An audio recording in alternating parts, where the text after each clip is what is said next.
David Moyes' competitive start to life in Spain saw his side play to a 0-0 result against Deportivo La Coruna on Saturday. La Real controlled the first half, and despite fading in the second half, Moyes' boys managed to hang on for a point.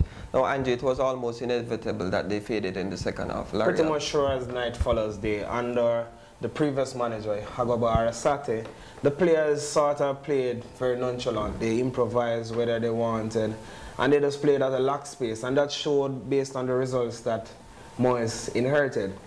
But now Moyes came in and he had a point to prove. He demanded intensity from the players, and they're not used to it so far. Yeah. They can't expect Moyes to, in 1 week, to undo 1.5 years of Arasate. Yes. So the players naturally started to fade in the second half, but Moyes will be pretty much happy from the first half performances where they had numerous chances on goal. Sergio Canales had the goalkeeper save one with his head.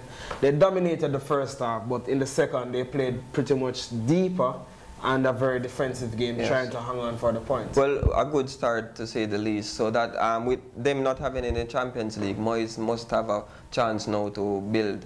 Yes, no Champions League, no Europa League. Plus, what I was happy also with from David Moyes, in the press conference after the game, he said, they asked him, was he happy with the point? And he said no. And if you recall David Moyes at Manchester United, David, like, especially of the Liverpool defeat, yes, he said, this is a team who we should be playing like one of Manchester United's biggest rivals. With Moyes saying no, he wasn't happy with a point away, it signaled a kind of intent that he's trying to be tougher. And he learned from the experience at Manchester United. And he has learned from his experience at Manchester United. So now they have more time to develop a structure, develop a better way of playing, develop their positional play also.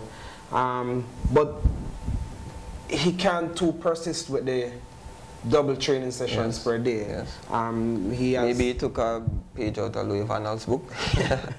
And at the back of Louis van Gaal's book, David Moyes, if you're watching this, you'll see Manchester United are struggling with injuries. So yeah, not wise at all. Not wise at all. But speaking about improving, do you see any area where he can probably go in the transfer market and improve buying players? Yes, come January.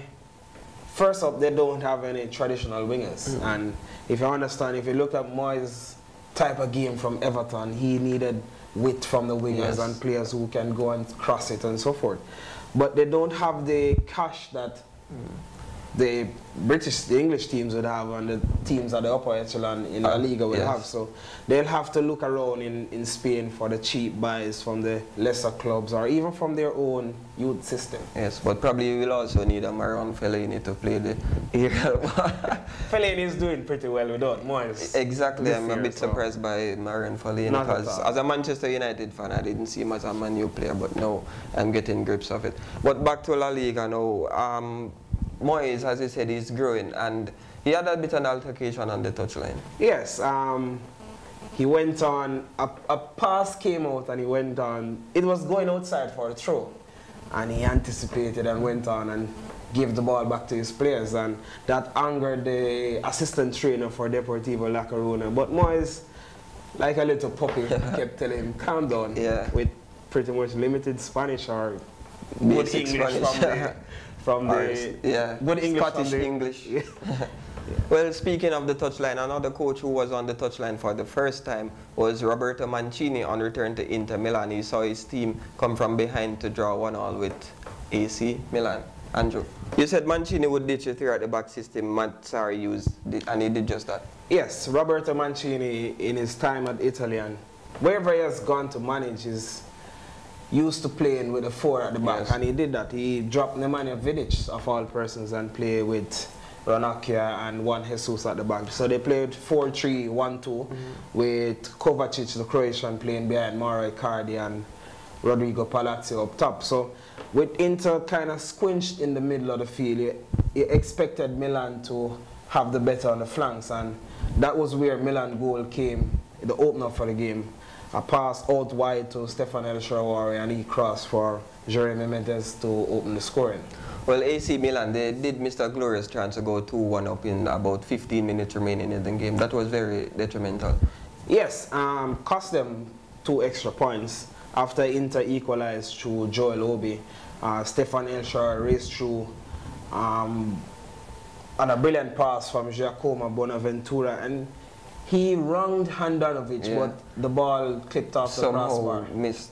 And speaking about miss, one person who have been missing goals for Chelsea and is now at AC Milan is Fernando Torres.